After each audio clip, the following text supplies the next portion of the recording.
Can a woman commit adultery without having sex or without having a sexual relation with anyone else? Well, let's take a look at it. Roll the intro.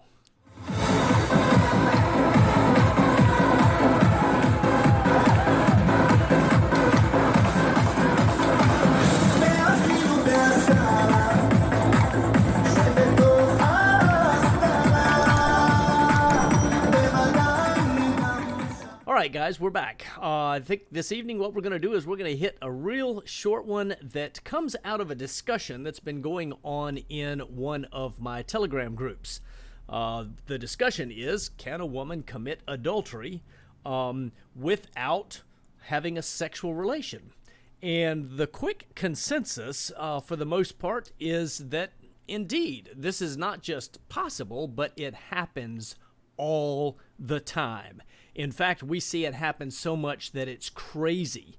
And so we want to talk about this real quick. Let's pop over here and take a quick look at some scriptures and get us started. I'm going to move over to this screen right here. And let's take a look at a couple scriptures. We're going to take a look at 3 or 4 scriptures, and then I want to lay some information in front of you with some practical examples. Some practical examples of how this happens. And maybe some postulation on why. So first place that we want to look, I got my notes, I set them way over here, and I didn't mean to do that. Just got a couple scripture references here.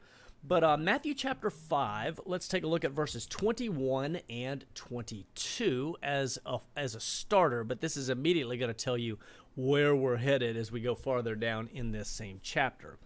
It says, you have heard that the ancients...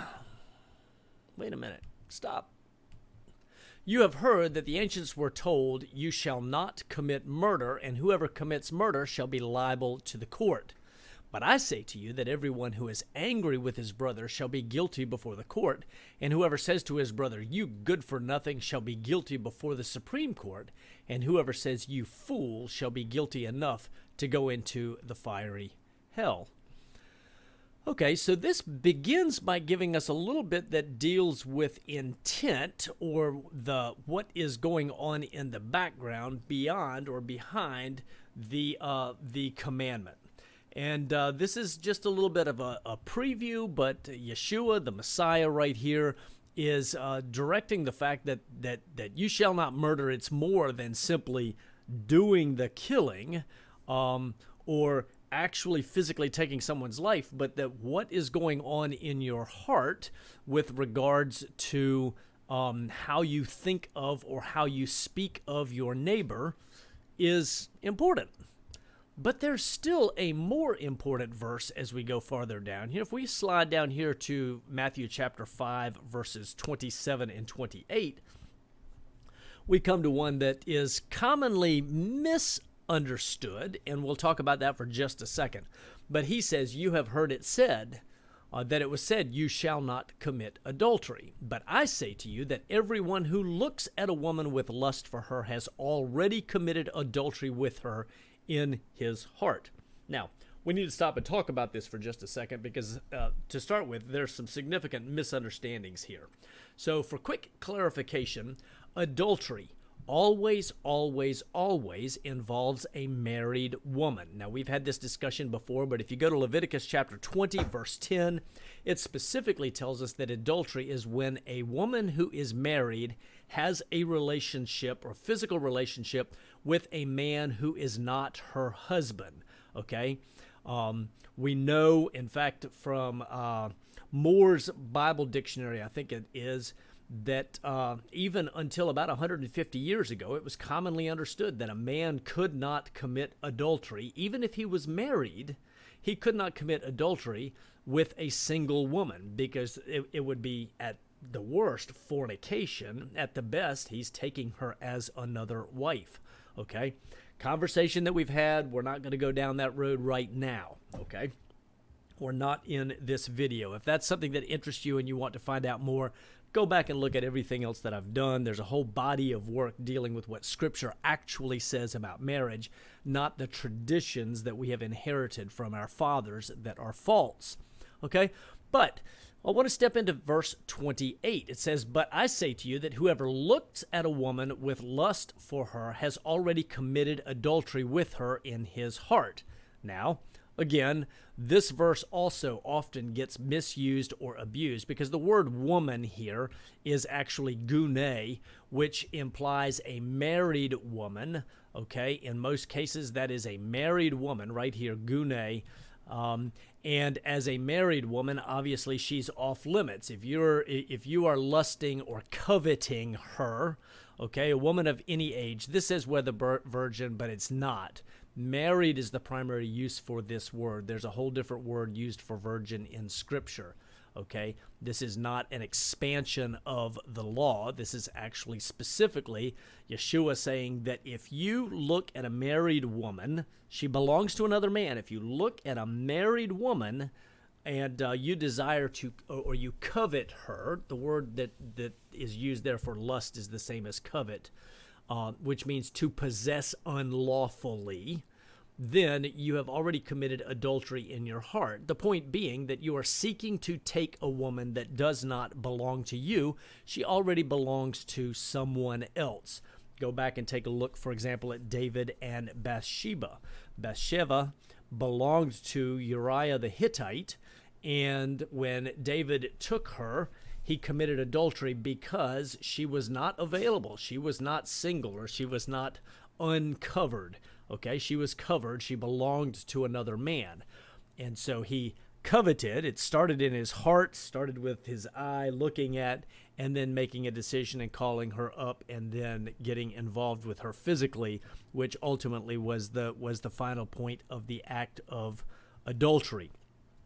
Okay, so right here, though, the major point that I want us to look at from this scripture is that Yeshua says that when the conditions are right for adultery, that the person committing it can do it in his or her heart without having actually had a physical relationship. Okay? It says you've already committed adultery with her in your heart, or in his heart. Okay, so that seems like a slam dunk, but that's not really where we're going with this, because I know some of y'all are thinking, oh yeah, well, any woman that looks at some man other than her husband and, wants to lust or covet after him is committing adultery in her heart. And yes, that's a true application of this scripture, but I want us to understand a better principle that's coming out of this, and this is the fact that the person is trying to do something they're not supposed to do.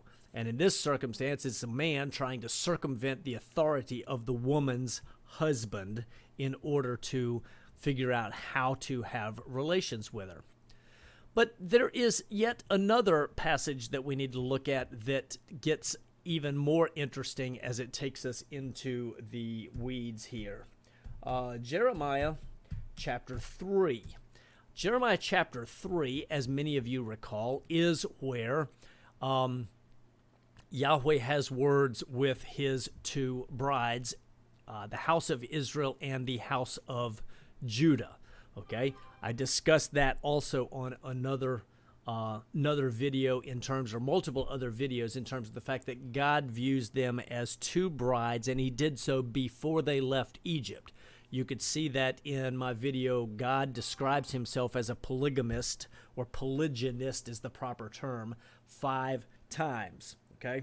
So, here we go. It says, "Then Yahweh said to me in the days of Josiah the king, have you seen what faithless Israel did?" Talking about the house of Israel.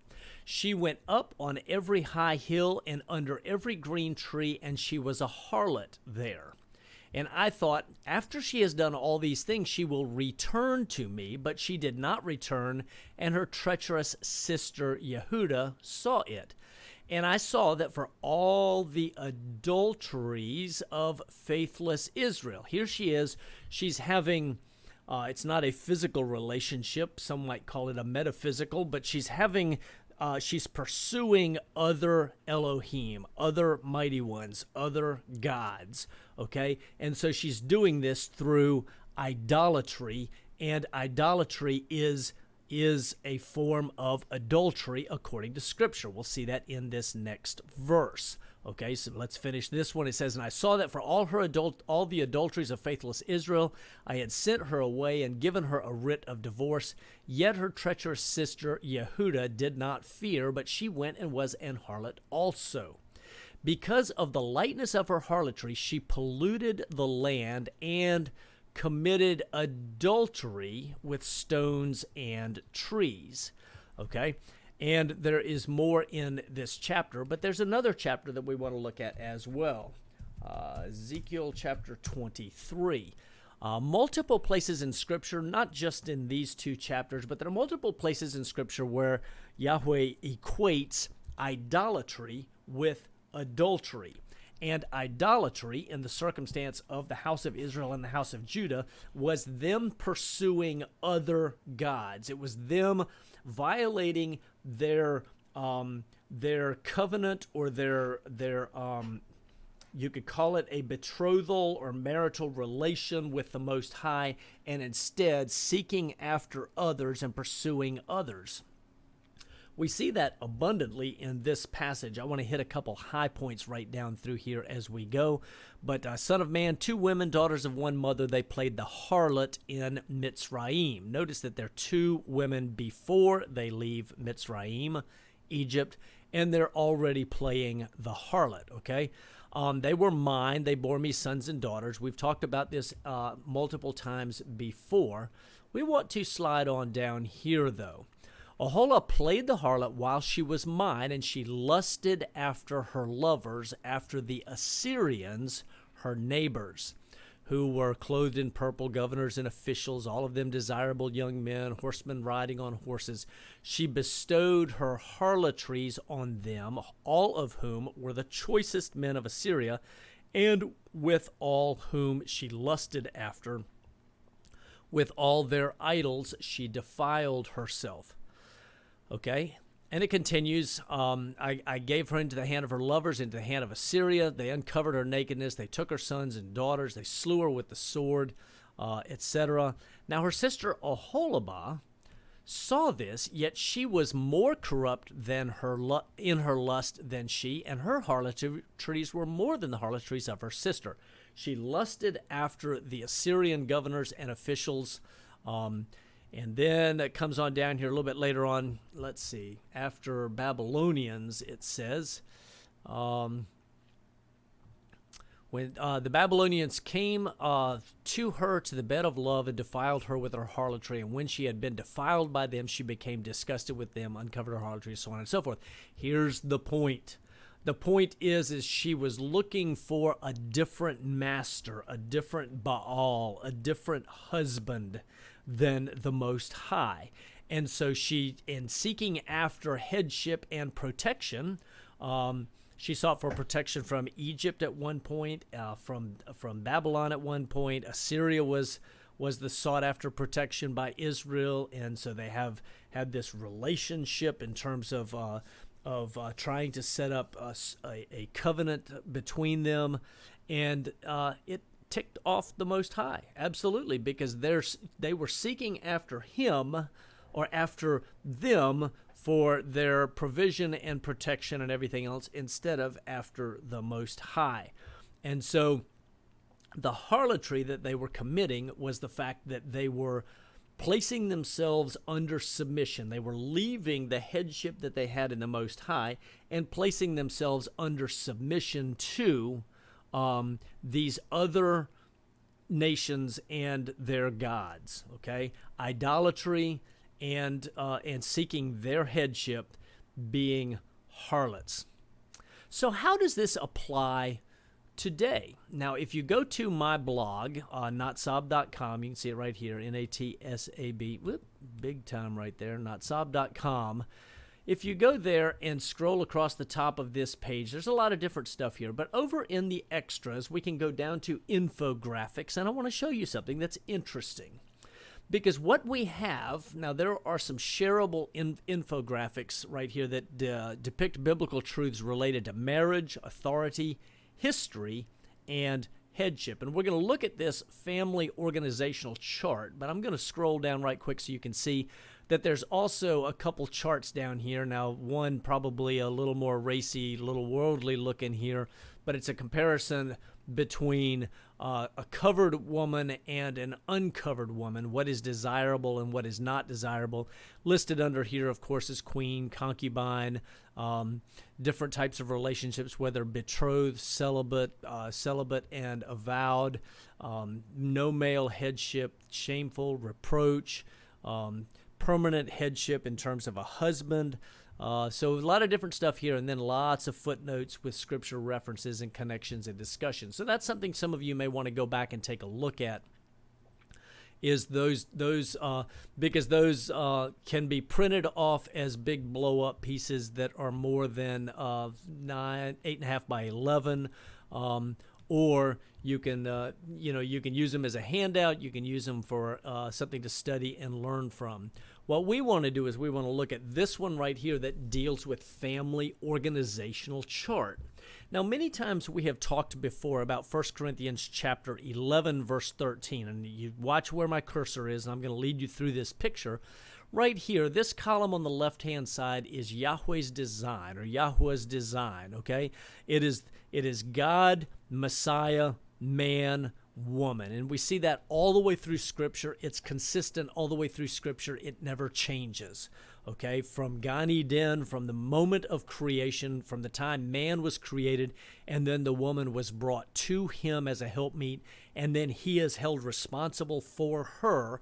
From that point all the way through the end of Scripture, this is the correct authority structure according to Yah's design, okay?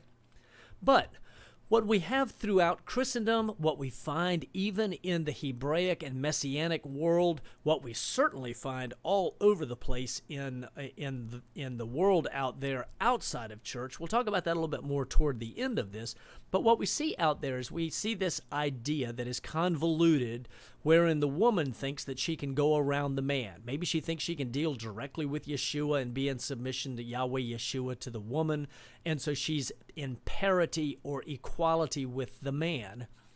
The only place that we have equality between man and woman is at the Passover table and in redemption through Messiah's blood.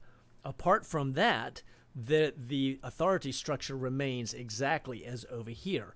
This parity, the only place that we see that is Exodus chapter 12, towards the end of the chapter, verses 41 through 45 or 6, and it's echoed in Galatians, I think, chapter 3, verse 28. There is neither slave nor free, Jew nor Greek, male nor female, but we're all one in Messiah. And that's in a passage, you look at the context, it's about redemption and salvation. Paul's not saying that slaves are no more or that suddenly the Greeks have ceased to be Greeks. What he said is our approach through Messiah. But other than that, everything else falls under this other category right here, apart from just your basic salvation, okay, or redemption in the blood. However, all through church, there are some places that teach this model right here, that man and woman are equal before Yeshua and both have equal access, and she can go around him or doesn't need to be in agreement with him. She can just bypass him. And we see that even more so in this right here, where the idea being that, okay, so she's sort of in submission to him, but she's also in submission to Yahweh and to Yeshua. And so anytime she disagrees with the man, she can say, well, I'm hearing differently from Yeshua, or I'm hearing differently from Yahweh, and thereby emasculate him and bypass him in the authority structure. And that is nowhere found in Scripture. What that is called rebellion, okay? That's called rebellion. And what we're going to find here in just a minute is that it gets worse than that. Many places you will find that the pastor or ecclesiastical authority of one sort or another, a Torah teacher, I've seen this. I have absolutely seen this, where a Torah teacher thinks that somehow he can insert himself into this authority structure and give direction to the man and give direction to the woman, and in doing so, he can drive a wedge, or if he doesn't like what the man is doing, he can counsel the woman differently, okay? And this right here is how a woman can one of the ways that a woman can commit adultery, and that's by removing or moving away from the headship of her husband and coming under the headship of another man, okay? Coming under the headship of another woman. What we see also very often here, and you see this more in the world, but we see this also, I think, in plenty of Christian circles, is where the gang of women at church will counsel the woman in how she's to handle the man. And that is adultery, because now she is removing him as head and she's looking somewhere else for her headship, for her leadership. Somebody else is telling her what to do. Her covering and protection now is coming from outside of her husband, okay? And this happens all the time. I'm familiar with multiple situations. Was familiar with a married couple not terribly long ago, wherein the parents inserted themselves into and started listening to the wife's complaints, and then they came in the middle of the night and picked her up so that she could escape, right? When nothing wrong had been done. Maybe the man needed to be a stronger leader, and that's something that I know he's working on and growing in, but they aided and abetted in her leaving the family. They broke up, they helped break up the family, or break up the husband and wife. And in doing so, they assisted her in committing adultery because she removed her authority from, or she removed her her submission from her husband to the parents that picked her up. I know of other situations where there are women in the church who will counsel a woman that doesn't like her husband studying a particular topic, or doesn't like her husband, she's not happy with the way he's handling the finances, or she's not happy with what his desires are, whether he doesn't want more children or he wants more children, or whatever the circumstances may be. It really doesn't matter. Anytime anyone steps into or steps between the husband and his wife, she is now very much in danger of committing adultery, even if it is simply by placing her faith and trust and her allegiance somewhere other than in her husband. That is a form of idolatry. It's a form of adultery. Minimally, it's a major form of rebellion, and rebellion is as the sin of witchcraft, right? So, what the major point that I want to make here, and this is a major warning, okay? I want to warn preachers and teachers and whoever, even elders. I would warn that if you put yourself in a position where you interpose between the man and the woman, or you expect the woman's authority to come through you, and you are counseling her differently or counter to what her husband's desire is, you are assisting her in committing adultery, and you are responsible and guilty of the same. And I will say the same. I would say that to any pastor, any preacher, any Torah teacher, right to their face. And I might even spit in it, okay? Because I want you to understand there are few things that make the Most High angrier, okay? Because when anybody gets between a husband and his woman, for whatever reason, that is a major, major, major deal with the Most High, okay? This is the same thing as Babylon interposing itself between the Most High and Israel and Judah. What happened to him? He judged them fiercely, and he will do it again, because the woman who rides the beast, Book of Revelation, is out to do the same thing, and he's going to destroy her, okay? Feminism absolutely revels in trying to find ways to help the woman not listen to, not be in submission to, not walk with her husband in the way that she is supposed to. Feminism is all about that, okay? And understand, with that, as the circumstances that are going on, that absolutely ticks off the Most High, and there is almost nothing you can do that is worse. Ladies, if you are listening to voices other than your husband, if you are out there trying to, you don't like what he's doing, or you don't like what he's studying, or you don't like what he understands from Scripture and he can articulate it from Scripture, let me tell you something. If you go outside of him to seek counsel, and you go outside of him to find a way to get out, you're committing adultery, and you will be judged for it. There's no way around that.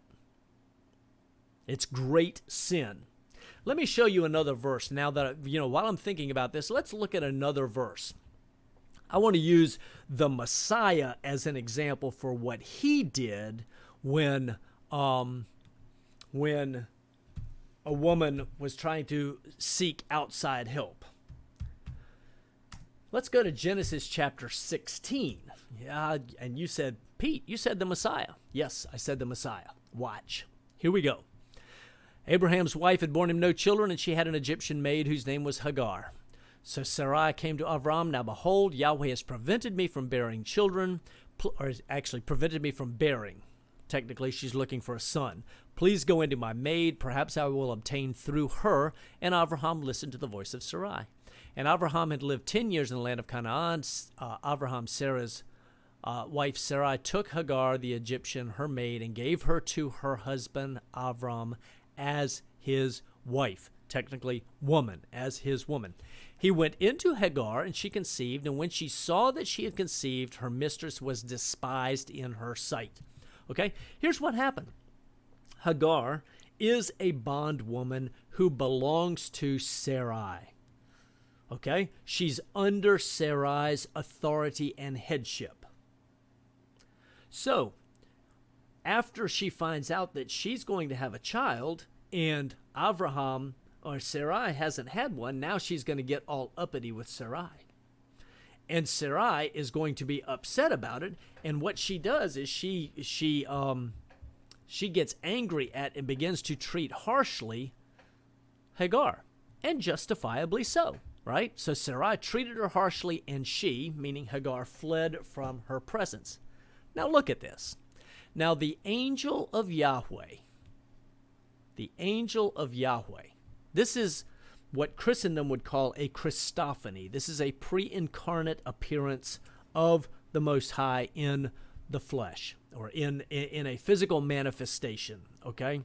I would say this is Yeshua before incarnation, okay? The angel of Yahweh found her by a spring of water in the wilderness, by the spring on the way to Shur. He said, Hagar, Sarai's maid, where have you come from and where are you going? And she said, I am fleeing from the presence of my mistress, Sarai. She knows she's supposed to be under Sarai's authority, right? Then the angel of Yahweh said to her, return to your mistress and submit yourself to her authority. He didn't say, oh my gosh, what? There's two of y'all? Abram took a second wife? Wow, we need to get you an attorney and find you an apartment. You've got to get away from those nasty people. That's not what he did at all. He said, go back and submit yourself. He did not interpose himself between Hagar and Sarah, or Hagar and Abram. Think about that for a minute. Continues, though. It says, moreover, the angel of Yahweh said to her, I will greatly multiply your descendants so that they too will be too many to count, or they will be too many to count. Okay?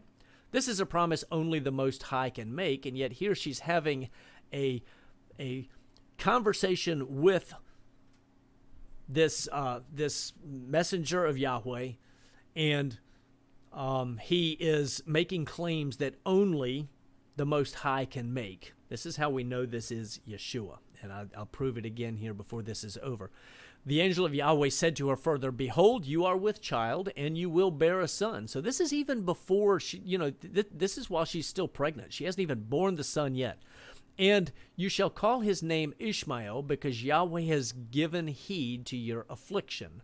Okay? Ishmael means God hears. And he continues, He will be a wild donkey of a man, and his hand will be against everyone, and everyone's hand will be against him, and he will live to the east of all of his brothers. Then she called the name of Yahweh, who spoke to her. You are an El who sees. She said, have I even remained alive here after seeing him? And yet we know elsewhere, Scripture says, no man can see God and live. And elsewhere, I think it says, no man has seen God or heard his voice at any time. That is John chapter 5, I think. The point is this: Yeshua, the one who always is the visible and the one who always interacts with man, right here told her, go back to your mistress. But your pastor would say, don't. Let's help you. Let's get you to go somewhere else. Let's find a way so that we can help you not listen to your husband or do your own thing or be your own person. You need freedom, baby. No. No. It's wickedness. It's adultery. It is leaving your covering, your protection, your covenanted master, and walking away and following after other masters. Whether it's a group of tittering women, or it's the council of church, or elders, or another pastor, or somebody who has credentials. No. You need to look that person in the eye and you need to say, get behind me, Satan, because that's what they are. They lead you into rebellion and wickedness. So I'm not going to go any further. This ought to give you more than enough, and it's actually taken longer than I thought it would take to develop here, but I'm telling you, this is a stern warning to any man or woman that would interpose themselves between a husband and his wife. And it's a stern warning to any wife who would seek to hear voices other than her husband's on a matter for how that family is to walk before the Most High. Because when you do, you are committing adultery by stepping away from your covenanted covering and beginning to look for some other master. And judgment will follow. I promise. For King and Kingdom, Shalom.